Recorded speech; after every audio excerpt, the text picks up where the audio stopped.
Nice. Take it out there and put it back on. Why now? All right, well, that bolt should have hit this, but like my brother said, it looks like someone probably over tightened, so this piece snapped out. So we'll have to put this at a little bit of an angle to get it to catch properly. Probably this way.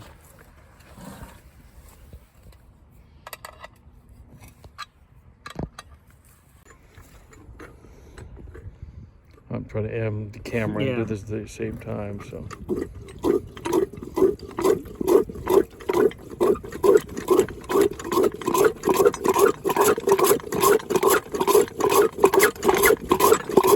Need a lot more water.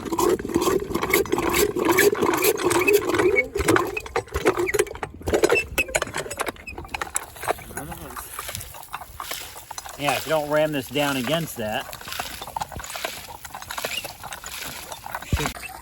All right, we got our hand pump working.